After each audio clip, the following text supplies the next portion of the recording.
بسم الله الرحمن الرحيم.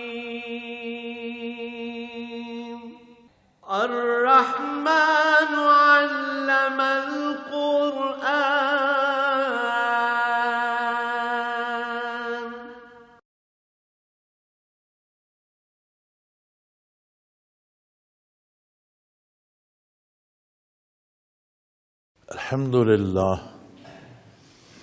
الحمد للہ رب العالمین والصلاة والسلام علی حبیبہ محمد وآلہ وصحبہ اجمعین.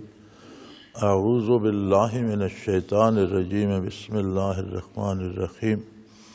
طاسین میم تلک آیۃ الکتاب المبین لعلک باخع نفسک او یکونوا مؤمنین اللہ یکونوا مؤمنین ان نشاء ننزل علیہم من السماء آیات فظلت اعناقهم لها خاضعین وما یاتیہم من ذکر من الرحمن محدث الا كانوا عنہ معرضین فقد کذبوا فسیأتیہم انباء ما كانوا به یستہزئون اولم یروا الی الارض کم انبتنا فیہا من کل زوج کریم ان فی ذلک لآیہ وما كان اکثرهم مؤمنین وان ربک لہو العزیز الرحیم.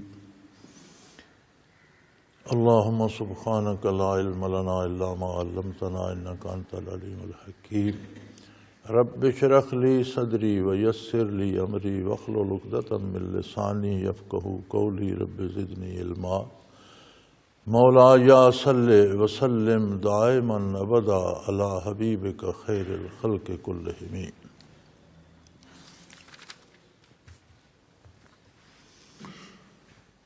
سورہ شعراء شروع ہوتی ہے. اسے بھی ان صورتوں میں شمار کیا گیا ہے جو مکہ مکرمہ میں نازل ہوئیں، اور عموماً جو صورتیں مکہ مکرمہ میں نازل ہوئیں ان میں زیادہ تر بحث عقائد پر ہے، اور جو صورتیں مدینہ منورہ میں نازل ہوئیں ان میں احکام اور شرائع زیادہ بیان ہوئے ہیں. تو اس سے پہلی سورہ فرقان میں کفار کے انکار اور ان کی بحث کی بات چل رہی تھی. اسی تسلسل کو آگے جاری رکھتے ہوئے ارشاد فرمایا طاسین میم. یہ حروف مقطعات ہیں قرآن کریم کی مختلف صورتوں میں، بلکہ سورہ بقرہ کی ابتدا بھی حروف مقطعات سے ہوتی ہے اور اسی صورتوں میں حروف مقطعات آئے ہیں. ان کا پڑھنا اتنا ہی ضروری ہے جتنا باقی قرآن کریم کا پڑھنا ضروری ہے. ان کا ثواب بھی اتنا ہی ہے اور ان کا اثر بھی اتنا ہی ہے. کیفیات بھی نصیب ہوتی ہیں، لیکن ان کا مفہوم اللہ بہتر جانے، اللہ کا حبیب صلی اللہ علیہ وسلم بہتر جانے. اللہ و رسولہ عالم، یا اللہ کے کوئی خاص بندے جنہیں اللہ بتانا چاہے. تلک آیات الکتاب المبین، یہ ایک ایسی کتاب کی آیات ہیں جو کسی بات کے بارے کوئی لگی لپٹی نہیں رکھتی، جس کا مفہوم کہیں کوئی پوشیدہ نہیں ہے، بلکہ ہر بات کو کھول کر واضح کر کے بیان فرما دیتی. الکتاب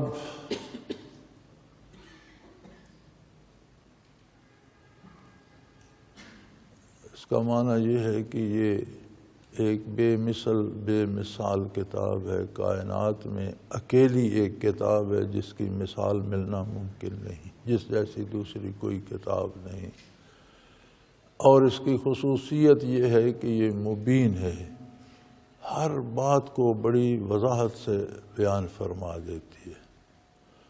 اب یہ توفیق الہی ہوتی ہے اور اپنا اپنا شعور ہے اللہ کریم نے کس کو کتنی سمجھ عطا کی ہے. اور کردار کا بہت بڑا اثر ہوتا ہے غذا حلال کھاتا ہے یا نہیں، پاکیزہ ہے یا نہیں، کام جو دن بھر رات بھر کرتا ہے وہ کیسے ہیں، جائز ہیں یا ناجائز ہیں، سوچیں مثبت ہیں یا منفی ہیں، یہ ساری چیزیں انسانی مزاج پہ اثر انداز ہوتی ہیں، اور اس شعور کو جو قرآن کریم کو سمجھنے کے لیے چاہیے، یا تو جلا بخشتی ہیں اگر جائز ہوں، اللہ کے حکم کے مطابق ہوں، نبی علیہ الصلوۃ والسلام کے اتباع میں ہوں، تو پھر اس شعور کو جلا بخشتی ہیں۔ اور اگر کھانا بھی ناجائز یا حرام یا مکروہ ہو، باتیں بھی غلط ہوں، کردار بھی صحیح نہ ہو، تو پھر یہ اس استعداد کو دھندلا دیتی ہیں، جیسے شیشے پر میل جم جاتی ہے۔ تو ہر آدمی کی استعداد اپنی ہے۔ جہاں تک بات کتاب کی ہے، قرآن کریم کی ہے، یہ تو کوئی کسی معاملے میں لگی لپٹی نہیں رکھتا، ہر بات کو کھول کر وضاحت سے بیان فرما دیتا ہے۔ لعلک باخع نفسک الا یکونوا مؤمنین۔ اللہ اللہ، بہت عجیب بات ہے۔ اللہ کریم ارشاد فرما رہے ہیں اپنے حبیب صلی اللہ علیہ وسلم سے کہ آپ جب یہ کفار یا یہ لوگ نہیں مانتے قرآن کریم کو، آپ کے ارشادات کو، آپ کی تکذیب، قرآن کریم کی تکذیب کرتے ہیں، آپ کا مذاق اڑاتے ہیں، تو آپ کو اتنا دکھ ہوتا ہے کہ گویا جان عزیز ہی چلی جائے۔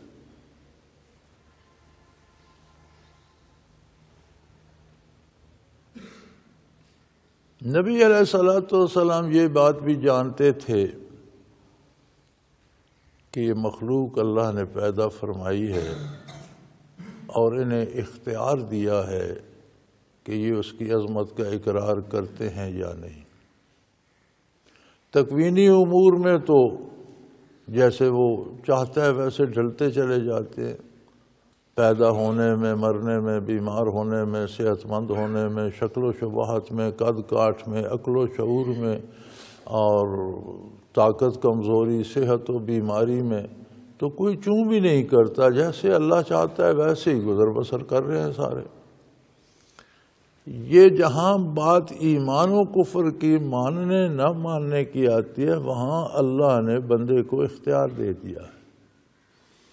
اب وہ اپنی پسند سے چاہے تو قبول کرے، نہ چاہے تو انکار کر دے۔ انکار کرے گا تو انکار کا نتیجہ بھگتے گا، اور قبول کرے گا تو اس کا انعام پائے گا۔ پھر اس کے باوجود حضور اکرم صلی اللہ علیہ وسلم اتنے دکھی کیوں ہوتے تھے کہ اتنا دکھ کا پہاڑ آپ کے قلب اطہر پہ ٹوٹتا تھا کہ اگر کوئی اور ہوتا تو شاید وہ دنیا سے گزر جاتا۔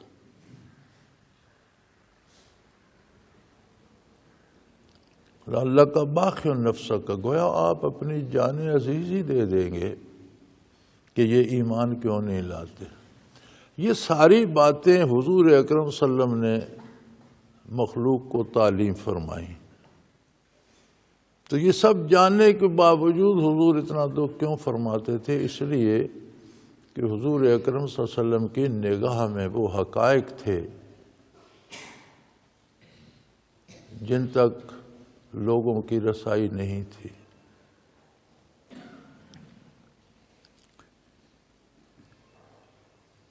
کفر ایک ایسی مصیبت ہے جو جہنم میں پہنچا دیتی ہے۔ ایک چھوٹا سا اندازہ کرنے کی کوشش کرتے ہیں ہم کہ جہنم کے عذاب کیسے ہوں گے۔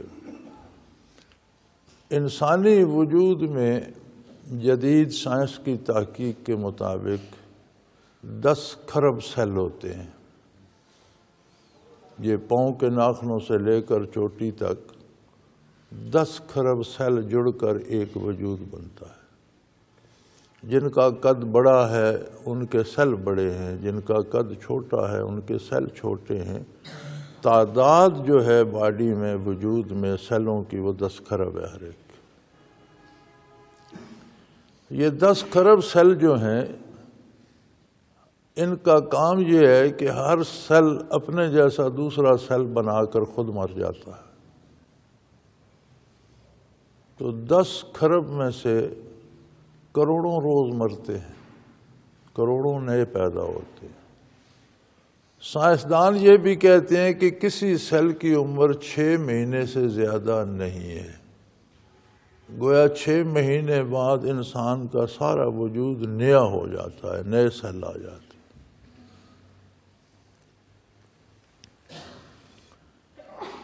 اب جب حساب ہوگا تو کس گناہ میں کون کون سے سیل شریک تھے؟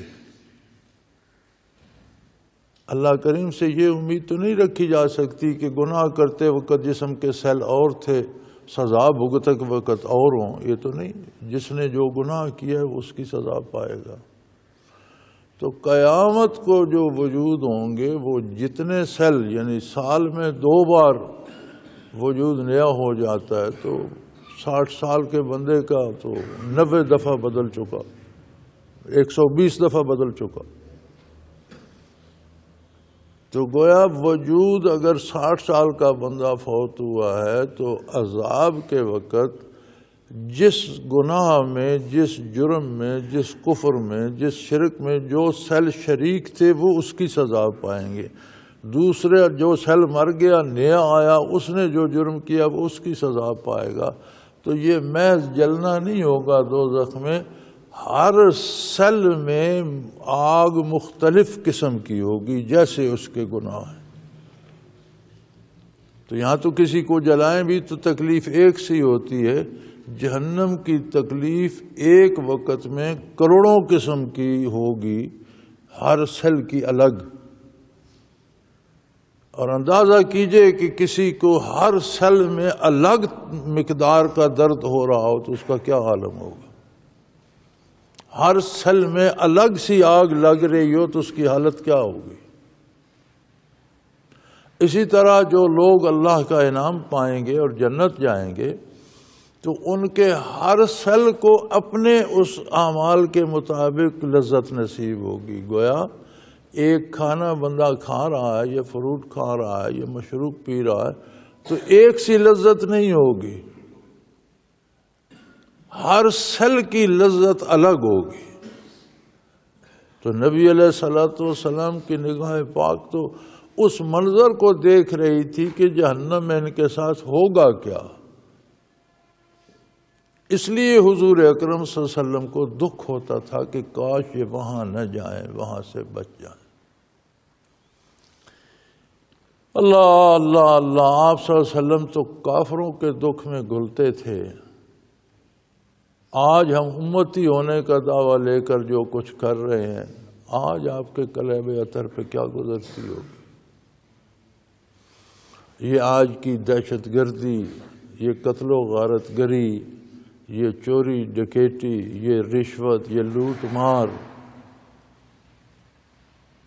اور یہ سارا کچھ ہم مسلمانی کے دعوے کے ساتھ کر رہے ہیں، بلکہ بعض گناہوں کو تو ہم نے جہاد کا اور ثواب کا نام دے رکھا۔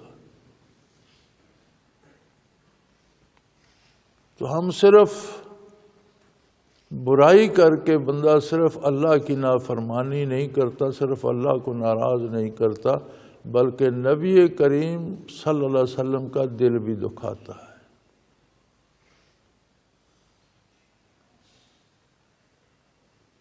اور پھر ہمیں چاہیے کہ ہم آخرت پر مکمل یقین کریں، اس کے بغیر ایمان مکمل نہیں ہوتا۔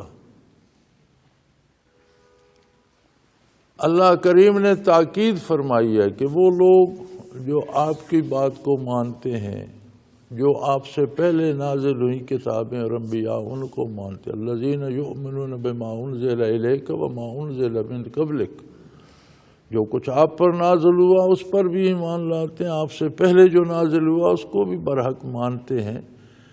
اب اس میں ساری ضروریات دین آ گئیں، آخرت بھی آ گئی، قیامت بھی آ گئی، ملائکہ کا وجود بھی آ گیا، عرش و کرسی کی بات بھی آ گئی، ثواب و عذاب کی بات بھی آ گئی، ضروریات دین ساری جو آپ پر نازل ہوا اس میں ہیں، یہ جو پہلے نازل ہوا اس میں بھی ہیں۔ اس کے باوجود الگ فرمایا وَبِالْآخِرَةِ هُمْ يُوقِنُونَ، آخرت پر مستقل یقین رکھتے ہیں۔ یہ یقین سے مراد یہ ہے کہ اب اگر کسی کو یہ یقین دلایا جائے کہ اگر تم یہ کام کرو گے تو تمہارے وجود کے ہر سیل کو الگ آگ سے جلایا جائے گا، وہ بندہ وہ کام کرے گا؟ ہرگز قریب نہیں جائے گا۔ تو یہ ہم کلمہ بھی پڑھتے ہیں، ایمان کا دعویٰ بھی رکھتے ہیں، نماز روزہ بھی کرتے رہتے ہیں، حج بھی کرتے ہیں، اور سال میں عمرے کے لیے بھی ہر سال جاتے ہیں، لیکن عمرے سے واپس آتے ہیں تو پھر وہی چور بازاری، پھر وہی جھوٹ، پھر وہی رشوت، پھر وہی سارے کام۔ تو اس کا سبب کیا ہے؟ آخرت کے یقین میں کمی ہے۔ نبی علیہ الصلوۃ والسلام کے سامنے وہ حالات تھے، تو جب آپ صلی اللہ علیہ وسلم کردار دیکھتے کفار کا اور انکار دیکھتے ان کا، تو آپ کو بہت تکلیف ہوتی کہ ان کو پتہ ہی نہیں، میری یہ بات نہیں مان رہے، ان کو پتہ ہی نہیں کہ ان کے ساتھ ہوگا کیا۔ تو اللہ کریم نے فرمایا کہ میرے حبیب اگر منوانا مقصود ہوتا، اللہ تعالیٰ منوانا چاہیں تو کون انکار کر سکتا ہے؟ ان نشاء ننزل علیہم من السماء آیۃ فظلت اعناقہم لہا خاضعین، اگر ہم چاہتے تو آسمان سے کوئی ایسی نشانی نازل کر دیتے جن کے سامنے ان کی گردنیں جس کے سامنے جھکی رہ جاتی۔ وہ قادر ہے، وہ چاہتا تو دوزخ کو کھول کر سامنے کر دیتا، پھر کس کی جرأت ہوتی کہ اس طرف رخ کرتا۔ وہ قادر ہے، وہ چاہتا تو کوئی حکم دے دیتا کہ جو اللہ کی اطاعت نہیں کرے گا وہ کھانا نہیں کھا سکے گا، جو گناہ کرے گا اس کی نظر بند ہو جائے گی، جو نافرمانی کرے گا اس کے سینے میں درد ہو جائے گا، کوئی شرط لگا دیتا تو ہر کوئی بالکل اطاعت کے۔ لیکن فرمایا میں نے انسان کو جب یہ استعداد دی کہ وہ میری معرفت حاصل کر سکتا ہے، اور ساری مخلوق میں اکیلے انسان کو یہ استعداد دی، تو پھر میں نے اس پر پابندی نہیں لگائی، پھر میں نے اسے اختیار دے دیا ہے کہ خواہش نفس کے پیچھے جاتا ہے، شیطان کے پیچھے جاتا ہے، یا میری طرف میری عظمت کو مان کر میری اطاعت کرتا ہے، اس کا اختیار دے دیا ہے۔ ورنہ اللہ چاہے تو اس کے حکم سے پیدا ہوتے ہیں، اس کے حکم سے مر جاتے ہیں، اس کے حکم سے بیمار ہوتے ہیں، اس کے اختیار سے صحت پاتے ہیں، ایک ایک ذرہ رزق کا ایک ایک سیل میں اللہ پہنچاتا ہے۔ وہ زبردستی منوانا چاہے تو کون کس کی جرأت ہے انکار کر؟ وما یاتیہم من ذکر من الرحمن محدث الا کانوا عنہ معرضین۔ اور یہ آج کی بات نہیں ہے میرے حبیب، یہ تو آپ گزشتہ انبیاء کی تاریخ دیکھیں، امتوں کے احوال دیکھیں، تو جب بھی کوئی نئی بات، نیا نبی مبعوث ہوتا ہے، نئی کتاب آتی ہے، تو یہ ایسے بدنصیب لوگ ہیں کہ ما یاتیہم من ذکر من الرحمن، اللہ جو بہت بڑا رحم کرنے والا ہے اس کی طرف سے جب کوئی نصیحت آتی ہے، اس دنیا میں اس کی رحمت عامہ سے کافر بھی مستفید ہو رہا ہے۔ اس کا وجود، اس کی زندگی، اتنے ہی باڈی سیل، اس کے ہر سیل کی تربیت، ہر سیل کی موت، زندگی، ہر سیل کو اس کے کام پہ لگانا، یہ ساری نعمتیں، اولاد، رزق، اقتدار، ساری نعمتیں اس کی رحمانیت سے کافر بھی پا رہا ہے۔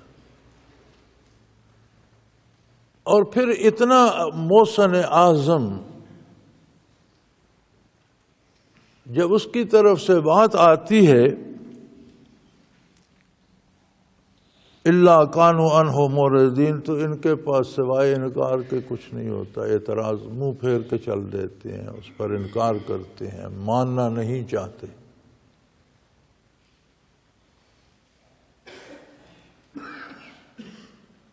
ایسے بد نصیب ہیں کہ اللہ کے احسانات بے پناہ ہیں، وہ اپنی ربوبیت کے تقاضے پورے فرما رہا ہے۔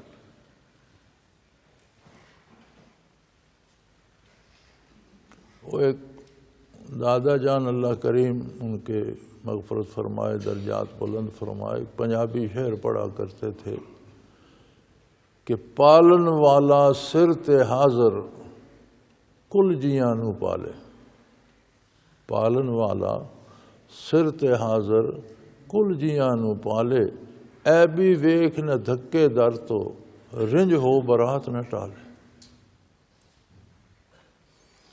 وہ ایسا کریم ہے کہ ساری مخلوق کو پال رہا ہے، جو گناہ کرتے ہیں، انکار کرتے ہیں، کفر کرتے ہیں، ان کی بھی روزی بند نہیں کرتا، ان کی سانسیں روکتا نہیں، ان کے وجود میں سیل بنانے ختم نہیں کرتا، ان کے ہر سیل کو حیات بخشتا ہے، اور کسی کو گناہگار سمجھ کر محروم نہیں کرتا، ناراض ہو کر اس کا رزق بند نہیں کرتا ہے۔ بھی ویکھ نہ دھکے در تو رنج ہو برات نہ ٹالے، کہ گناہگار کے روزی بند نہیں کرتا، اور ناراض ہو کر کسی کا رزق بند نہیں کرتا۔ یہ ساری روزی ہے، سارا رزق ہے نا، ہر سیل کو رزق ملتا ہے۔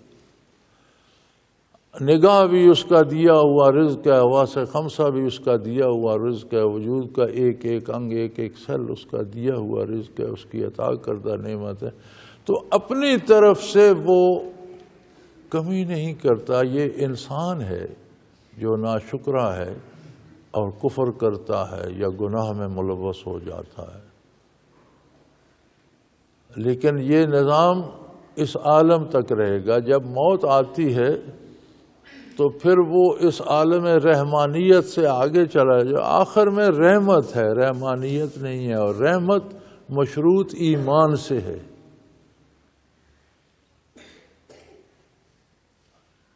ایمان ہوگا تو رحمت نصیب ہوگی، رحمت نصیب ہوگی تو ساری آسانیاں ہوں گی، محرومی عذاب کا سبب بن جائے گی۔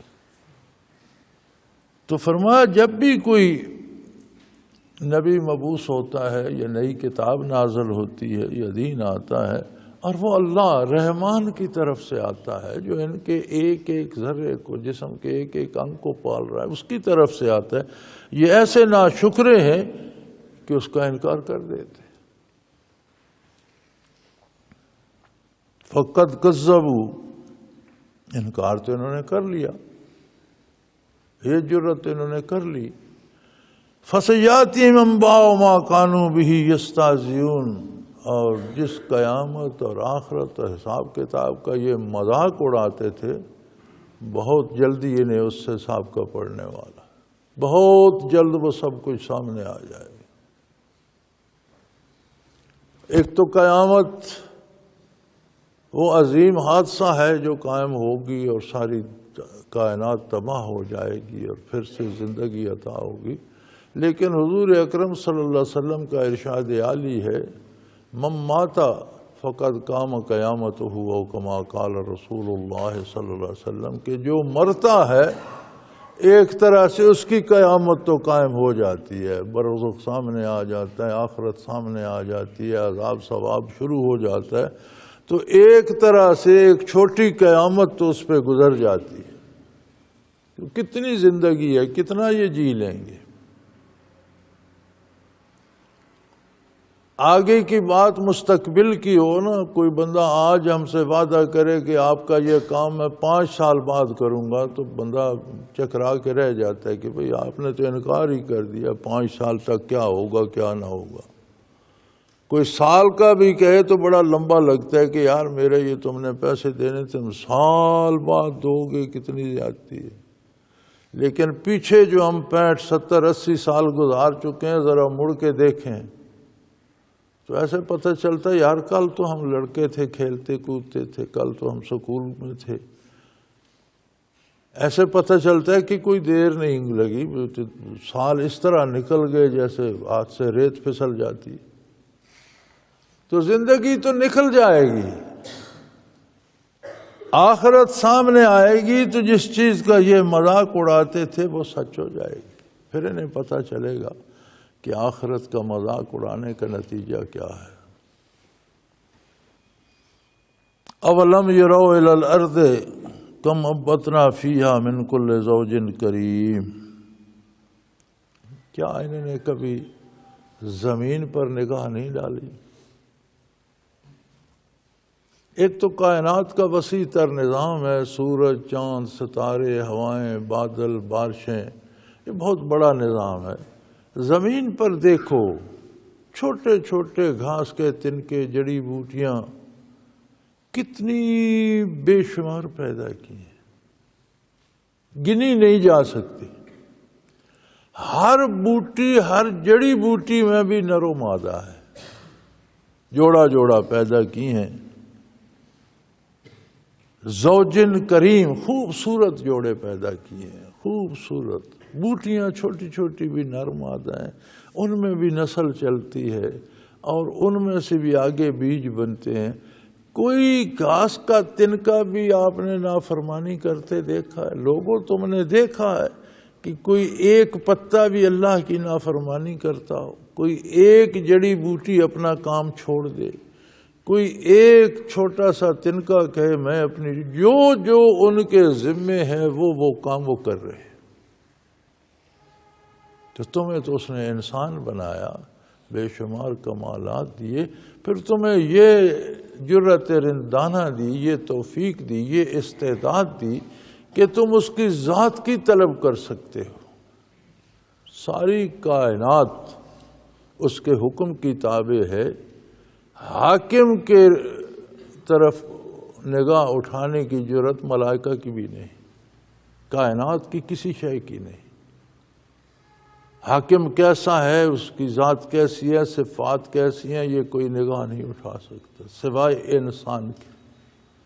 اور تمہیں نبوت سے سرفراز فرمایا انسانیت کو، پھر تم میں انبیاء اور رسل بھیجے، پھر اپنا ذاتی کلام نازل فرمایا. یار تم کیا ہو، کون سی بات مانو گے؟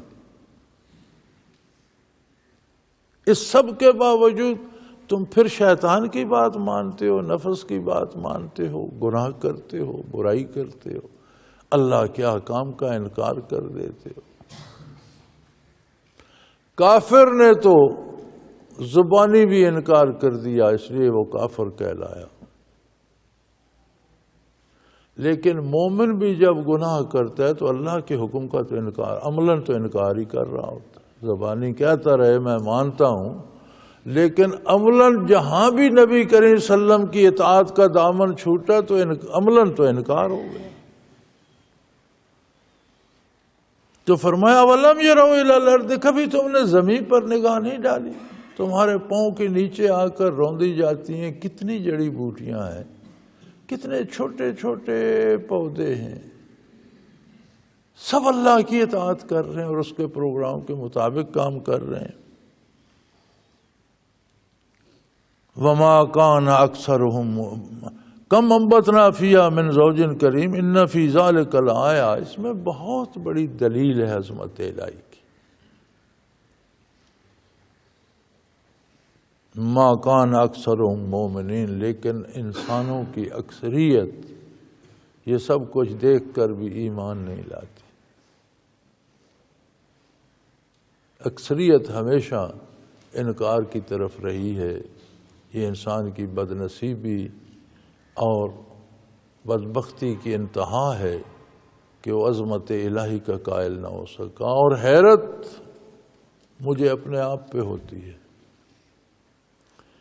ہم جو اسلام کے دعوے دار ہیں، مسلمانی کا دعویٰ رکھتے ہیں، نبی کریم صلی اللہ علیہ وسلم کی عظمت پہ ایمان لاتے ہیں، قرآن کو اللہ کی کتاب سمجھتے ہیں، یہ سب کچھ جان کر پھر ہم اللہ ہی کی نافرمانی کرتے ہیں.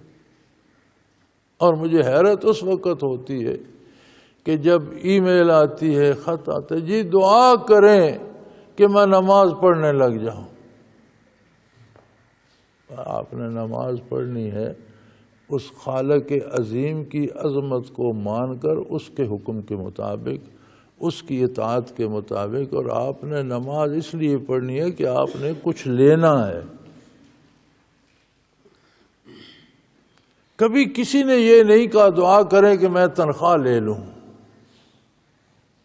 وہ تو ہر ایک کو پتہ ہوتا ہے مجھے لینی ہے، لے لیتے ہیں. کبھی کسی نے نہیں کہا دعا کریں کہ جی میں کھانا صبح و شام کھا لوں. کوئی نہیں کہتا، وہ پتہ ہے کھانا کھانا ہے. تو یار نماز جرمانہ تو نہیں ہے. ہر نماز، ہر سجدے، ہر رکوع، ہر لفظ پر جو نماز میں آپ پڑھتے ہیں آپ کو اللہ کا انعام ملنا ہے، اللہ کا قرب ملنا ہے، اللہ کی طرف سے عطا ہونا ہے. پھر اس کے لیے آپ دعائیں کراتے. اس کا مطلب ہے کہ آپ کو یہ یقین نہیں ہے کہ مجھے نماز پہ کچھ مل رہا ہے.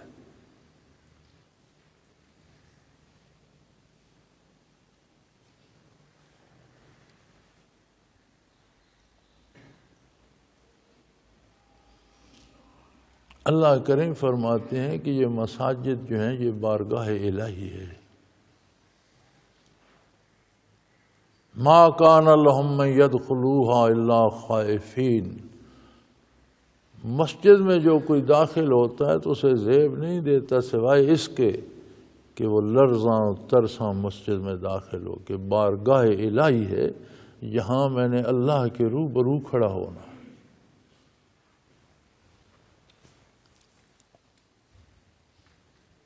ان بڑوں میں سے ہم سب کو، ہم میں سے کسی کو بھی ایک عام جج کے سامنے کھڑا کر دو تو ہم پر لرزہ طاری ہو جاتا ہے.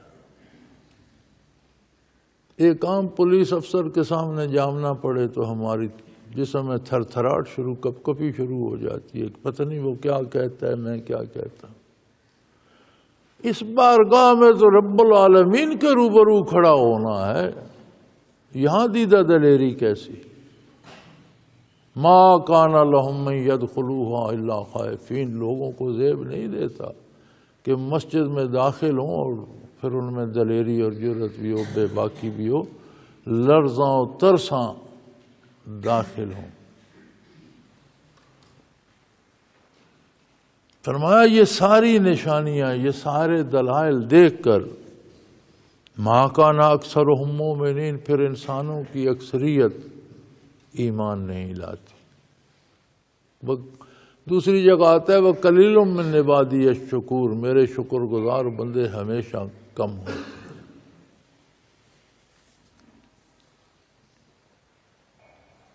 لیکن یہ بات بھول رہے ہیں کہ ان کے انکار سے بگڑے گا کیا، ان کے اقرار سے بنے گا کیا. اگر ساری دنیا مخلص مسلمان ہو جائے تو اللہ کی شان بڑھ نہیں جائے گی، اور ساری دنیا خدا نخواستہ کفر پہ متفق ہو جائے اللہ کی شان میں کوئی کمی نہیں آئے گی. وہ مخلوق سے بے نیاز ہے، اس کی شان جیسی ہے اسی کو زیبا ہے، اور وہی جانتا ہے، ہم جان بھی نہیں سکتے.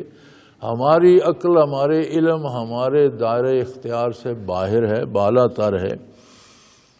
اور انہیں یہ بات بھول رہی ہے وَإِنَّ رَبَّكَ لَهُوَ الْعَزِيزُ الرَّحِيمُ. انہیں یہ بات بھول رہی ہے کہ آپ کا پروردگار یقیناً ہر کام، ہر بات پہ غالب ہے، ہر چیز جانتا ہے، ہر بات پہ غالب ہے، لیکن وہ رحم کرنے والا ہے. یہ سارا نظام جو چل رہا ہے اس کی رحمت کے سہارے چل رہا ہے. دوسری جگہ قرآن کریم میں آتا ہے نا کہ اگر ہم ہر گناہ پہ گرفت شروع کر دیتے تو زمین پر کوئی چلنے والا نہ رہتا. درگزر فرماتا ہے، رحم کرتا ہے، بخشتا ہے. پھر اگر توبہ کی توفیق نصیب ہو جائے تو سارے معاف کر دیتا ہے. توبہ میں خلوص ہو تو گناہوں کی جگہ نیکیاں بنا دیتا ہے. یبدل اللہ سیئاتہم حسنات. انہوں نے تو جرم کیے تھے، اللہ نے بدل کر ان کی نیکیاں بنا دی. تو فرمایا لوگ بھول رہے ہیں اس بات کو کہ ان کے انکار سے اللہ کے اختیار میں کوئی کمی نہیں آ جائے گی. وہ جانتا بھی ہے، وہ دیکھتا بھی ہے، وہ قادر بھی ہے، وہ غالب بھی ہے، بس وہ رحم فرماتا ہے، اس کے سہارے جیے جا رہے ہیں اور اسی کا شکر نہیں کرتے۔ وقت آئے گا تو دیکھی جائے گی، سب کچھ سامنے آ جائے گا، ہر بات کا حساب ہو جائے گا۔ ذرا اس پس منظر میں آپ وہ واقعہ یاد فرما لیجئے، اذ نادى ربک موسیٰ ان ائت القوم الظالمین۔ آپ اپنے پہلے انبیاء کی طرف خیال فرمائیے، آپ وہ واقعہ موسیٰ علیہ السلام کا دیکھیے جب اللہ نے انہیں حکم دیا کہ اس ظالم قوم کے پاس جائیے۔ فرعون اور اس کی قوم بہت بڑے ظالم تھے، فراعنہ مصر 4-5 صدیوں تک مسلط رہے اور پھر موسیٰ علیہ السلام کے مقابلے میں 400 سال کے بعد تباہ ہوئے، یک بعد دیگرے۔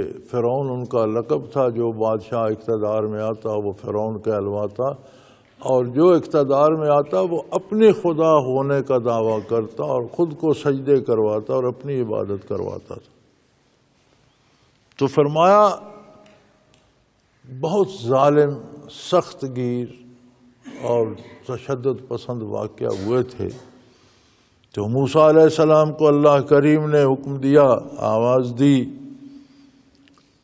ان ائت القوم الظالمین، اس ظالم قوم کے پاس آپ جائیے، قوم فرعون، یعنی فرعون کی قوم کے پاس، اور فرعون کے پاس جائیے۔ الا یتقون، کیا انہیں عظمت الہی سے ڈر نہیں لگتا؟ یہ کتنے دیدہ دلیر ہو گئے ہیں اللہ کی نافرمانی میں، یہ کتنی برائیاں کر رہے ہیں، یہ کتنا قتل عام کر رہے ہیں، یہ کتنا غریبوں کو تنگ کر رہے ہیں، یہ کتنا لوٹ رہے ہیں لوگوں کو، جان مال آبرو۔ انہیں اللہ کا خوف نہیں، الا یتقون، انہیں اللہ کا خوف نہیں ہے، انہیں اس بات کا احساس نہیں ہے کہ مالک ہم نہیں ہیں، وہ ہے جس نے ہمیں بھی پیدا کیا ہے، یہ مخلوق بھی اسی کی ہے جس پر ہم ظلم زیادتی کر رہے ہیں، کل اسی کے سامنے جواب بھی دینا ہو۔ یہ فرعونیوں والے کام ہے نا جو آج کل ہمارے دہشت گرد کر رہے ہیں، بے گناہ لوگوں کو جانتے ہی نہیں کون ہے کون نہیں، قتل کر دو۔ فرعون نے بھی حکم دے دیا تھا، جس کا بیٹا پیدا ہو قتل کر دو، بیٹی پیدا ہو تو چھوڑ دو۔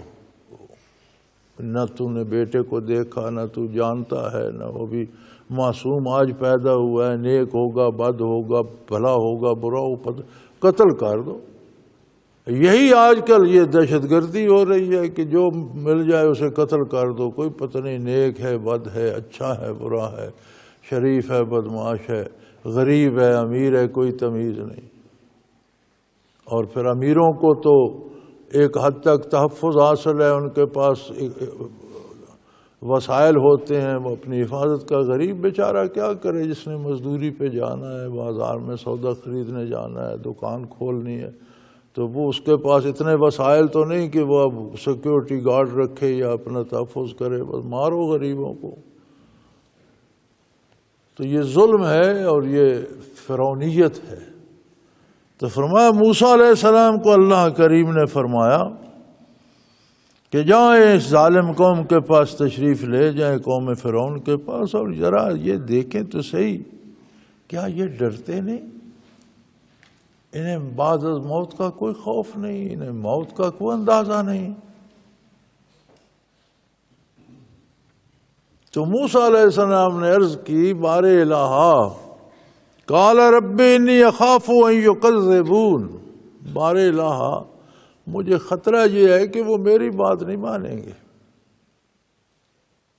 انکار کر دیں گے، میری تکذیب کریں گے۔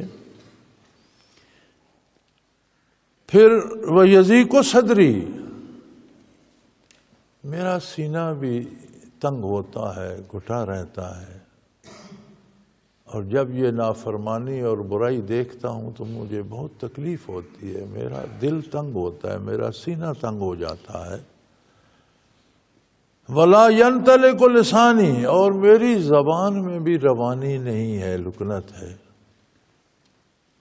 فَأَرْسِلْ إِلَىٰ ہارون، تو آپ یہ مہربانی کیجئے کہ یہ حکم جو ہے پیغام رسانی کا اور تبلیغ کا ہارون علیہ السلام کو بھی عطا فرما دی، یعنی انہیں بھی نبوت عطا کر دیجئے۔ موسیٰ علیہ السلام کی زبان مبارک میں لکنت آ گئی تھی جب دریا سے فرعون نے انہیں نکالا اور فرعون کی اہلیہ نے کہا کہ ہم اس بچے کو پال لیں گے۔ اس فرعون نے تو کہا قتل کر دو، کسی اسرائیلی نے پھینکا ہوگا، تو اس نے کہا بڑا خوبصورت بڑا پیارا بچہ ہے، چاند کی طرح روشن پیشانی ہے اس کی، تو ہمیں سے ہو سکتا ہے ہم اسے بیٹا بنا لیں، ہم اسے خود پالیں گے، جب ہم پالیں گے تو پھر ہمارا بیٹا ہوگا۔ تو اس نے رکھ لیا۔ تو چھوٹے سے تھے، ایک دفعہ کہیں فرعون نے گود میں بٹھایا تو انہوں نے اس کی داڑھی نوچ لی، تو اسے بڑی کوفت ہوئی، اس نے کہا یہ بچہ قتل کر دیا جائے۔ تو پھر اس کی اہلیہ نے کہا کہ اسے کیا تمیز ہے، آپ کون ہیں، آپ کا کیا مقام و مرتبہ، تو معصوم بچہ ہے، اسے کیا خبر، آپ کے بال اس کے ہاتھ میں آئے، اس نے کھینچ لیے، اس غریب کو کیا پتا۔ تو اس نے کہا نہیں دیکھتے ہیں۔ اس نے آگ کے انگارے منگوائے اور جواہرات، ایک تھال میں ہیروں کا ڈھیر لگا دیا، ایک میں آگ کا، کہ دیکھتے ہیں اگر ہیرا اٹھاتا ہے تو پھرتے سے پتہ ہے کہ آگ سے ہاتھ جلے گا اور ہیرا اٹھایا ہے، اور اگر آگ میں ہاتھ ڈالتا ہے تو پھر پتہ چلے گا کہ اسے تمیز نہیں ہے، پتہ نہیں ہے، چھوٹا بچہ۔ تو موسیٰ علیہ السلام نے بحکم الہی آگ کا انگارہ اٹھا کر زبان مبارک پہ رکھ لیا، تو زبان جل گئی، لکنت آ گئی۔ وہ لکنت بھی تھی تو فرمایا ایک تو جرم دیکھ کر میرا دل بڑا تنگ ہوتا ہے، میرا سینہ تنگ ہوتا ہے، اور دوسرا میری زبان میں وہ روانی بھی نہیں۔ تو اے میرے رب کریم، آپ میرے بھائی ہارون علیہ السلام کو بھی یہ منصب عطا کر دیجئے، فارسل الی ہارون، یہ حکم ان کی طرف بھی بھیج دیجئے۔ وَلَهُمْ عَلَيَّ ذَنْبٌ فَأَخَافُ أَنْ يَقْتُلُونَ، پھر فرعونیوں کا تو مجھ پر ایک مقدمہ بھی ہے، میں ان کا مجرم بھی ہوں۔ قرآن کریم میں دوسری جگہ ارشاد ہوتا ہے کہ فرعونی بڑا ظلم کرتے تھے اسرائیلیوں پر اور بری طرح انہیں پیٹتے تھے۔ تو کسی اسرائیلی کو پیٹ رہا تھا، کوئی فرعونی، موسیٰ علیہ السلام ادھر سے آگے، تو انہوں نے اسے چھڑایا، وہ باز نہ آیا، انہوں نے مکہ دے مارا، فرعونی مر گیا، اسرائیلی گھر چلا گیا، بات ختم ہو گئی۔ لیکن فرعونیوں کا، قبطی کا مرنا تو پھر بڑی بات تھی، بڑا شور ہوا۔ وہ دوسرے دن پھر موسیٰ علیہ السلام کہیں گزرے تو وہی اسرائیلی کسی اور فرعونی کے ساتھ مار کھا رہا تھا، جھگڑ رہا تھا، وہ بھی کوئی ایسا بندہ تھا۔ تو موسیٰ علیہ السلام آگے بڑھے اور انہوں نے اسے تنبیہ کی کہ یار تم روز فساد بنائے کھڑے ہوتے ہو، تم اچھے آدمی نہیں ہو۔ تو جب آپ آگے بڑھے کہ اس فرعونی کا کوئی کرتے ہیں علاج، تو اسرائیلی چیخ اٹھا کہ آپ نے کل بھی ایک بندہ قتل کر دیا تھا، فرعونی مار دیا تھا، آج آپ مجھے مارنا چاہتے ہیں، تو آپ بھی انصاف نہیں، آپ بھی جبر کرنا چاہتے ہیں، ظلم کرنا چاہتے ہیں۔ اب وہ بات نکل گئی، وہ فوراً فرعون تک گئی۔ فرعون اور اہل دربار نے فیصلہ دے دیا کہ موسیٰ علیہ السلام کو قتل کر دیا جائے۔ تو ایک بندے نے بھاگ کر موسیٰ علیہ السلام کو خبر دی اور وہ وہاں سے نکل گئے، فرعون کی سلطنت سے نکل کر مدین میں چلے گئے شعیب علیہ السلام کے پاس۔ اس واقعہ کی طرف اشارہ کر رہے ہیں کہ وَلَهُمْ عَلَيَّ ذَنْبٌ، میں ان کا تو ایک جرم بھی مجھ پر ادھار ہے، فَأَخَافُ أَنْ يَقْتُلُونَ، اور مجھے خطرہ ہے کہ آپ کا پیغام پہنچانے سے پہلے مولا کریم وہ مجھے بات سننے سے پہلے ہی میری گردن مار دیں، قتل کر دیں، چونکہ میرے قتل کا حکم تو فرعون پہلے دے چکا ہے۔ برسوں گزر گئے، آپ 8 یا 10 سال حضرت شعیب علیہ السلام کے پاس رہے، پھر واپسی پر آتے ہوئے کوہ طور پر گئے تو وہاں سے حکم ہوا، پیغمبری عطا ہوئی، رسالت عطا ہوئی، اور وہاں سے حکم ہوا کہ جائیں فرعون کے پاس۔ تو فرمایا میرے قتل کا حکم تو 10 سال پہلے وہ دے چکے، اسی پر عمل درآمد کر لیں اور مجھے شہید کر دیں۔ فرمایا قال کاللہ، اللہ کریم فرمایا ہرگز ایسا نہیں کر سکے، آپ بے خطر ہو کر جائیے، ان کی کیا ضرورت؟ ایسا نہیں کر سکیں گے۔ فَاذْهَبَا بِآيَاتِنَا، آپ دونوں بھائی میری نشانیاں لے کر جائیں، میری بات بھی میرے معجزات ہیں، پھر آپ کو اور بے شمار معجزات عطا کر دیے تو آپ معجزات کے ساتھ جائیں۔ اِنَّا مَعَاكُمْ مُسْتَمِعُونَ، میں خود تمہارے ساتھ ہوں، سب کچھ سن رہا ہوں، جو کچھ ہوگا میرے سامنے ہوگا، میں تمہارے ساتھ ہوں۔ اصل طاقت معیت باری ہے۔ اللہ کی قوت کس کو کتنی حاصل ہے، اللہ کا ساتھ کس کو کتنا نصیب ہے۔ انبیاء کی نبوت جو ہے وہ صفت ذاتی ہوتی ہے۔ نبی ہمیشہ نبی ہوتا ہے، ازل سے نبی ہیں، تخلیق نبی کیے گئے، شکم مادر میں نبی ہے، پشت پدر میں نبی ہے، پیدا ہونے میں مبعوث ہونا الگ بات ہے، لیکن نبی نبی ہوتا ہے۔ مبعوث جب حکم ہوتا ہے تبلیغ کا تو مبعوث ہوتا ہے، بعثت کا وقوع الگ ہے، لیکن نبی ازل سے نبی ہے، نبی دنیا میں نبی ہے، نبی برزخ میں نبی ہے، نبی قیامت کو نبی ہوگا، نبی جنت میں نبی ہوگا۔ اس کی نبوت کی عظمت جو ہے اس کا وصف ذاتی بن جاتی ہے، اور جب نبوت وصف ذاتی بن جاتی ہے تو معیت باری بھی وصف ذاتی بن جاتی ہے۔ نبی کو ہم وقت اللہ کی معیت نصیب ہوتی ہے۔ لیکن یہ بڑی عجیب بات ہے کہ نبی کو جو معیت نصیب ہوتی ہے وہ ذاتی نہیں صفاتی ہوتی ہے۔ یہاں بھی فرمایا اِنَّا مَعَاكُمْ مُسْتَمِعُونَ، میں تمہارے ساتھ ہوں، سن رہا۔ صفت ارشاد فرمائی اپنی، یہ معیت صفاتی ہے۔ ولی اللہ کو، اہل اللہ کو، اولیاء اللہ کو بھی معیت نصیب ہوتی ہے اللہ کی۔ اِنَّ اللَّهَ مَعَ الْمُحْسِنِينَ، اللہ احسان کرنے والوں کے ساتھ ہے، اللہ نیک لوگوں کے ساتھ ہے۔ یہاں معیت ذاتی ہوتی ہے لیکن بندے کی صفات پہ منحصر ہوتی ہے، بندے کی طرف سے صفت، اگر وہ محسنین میں ہے تو معیت حاصل ہے، اگر اس نے نیکی چھوڑ دی تو معیت سے محروم ہو گئے۔ ان اللہ مع المحسنین، اللہ مع الصابرین، اگر وہ صابرین میں ہے تو معیت حاصل ہے، صبر چھوڑ دیا تو معیت سے محروم ہو گیا۔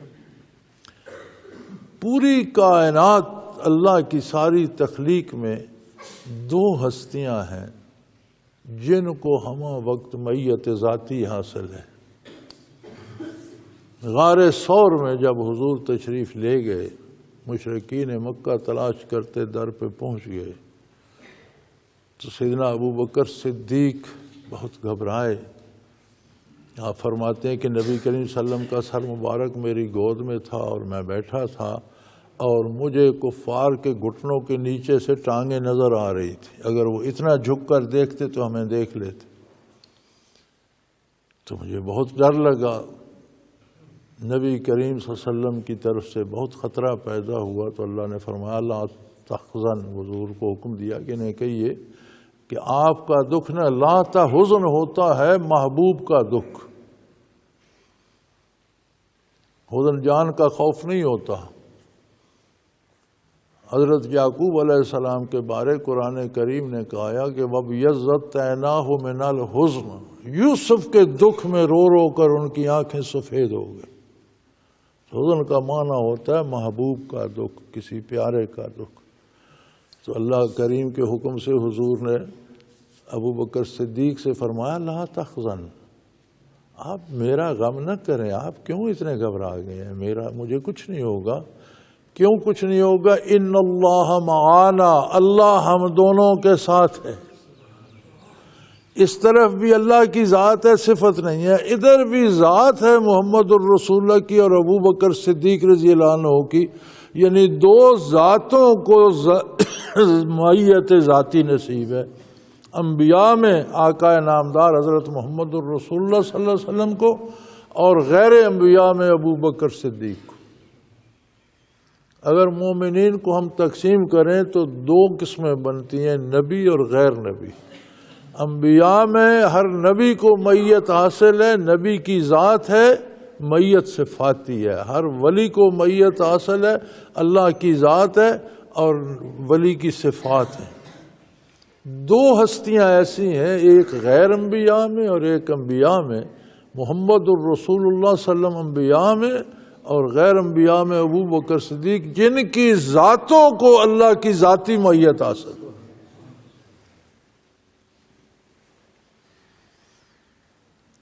تو فرمایا آپ تشریف لے جائیے، دونوں بھائی جائیے، میری آیات لے جائیے، میری نشانیاں لے جائیے، معجزات دکھائیے، انا معاکم مستمعون، ہم آپ کے ساتھ ہیں، سن رہے ہیں۔ جو آخر دعوانا ان الحمدللہ رب العالمین۔ اللہ اللہ اللہ اللہ اللہ اللہ اللہ اللہ۔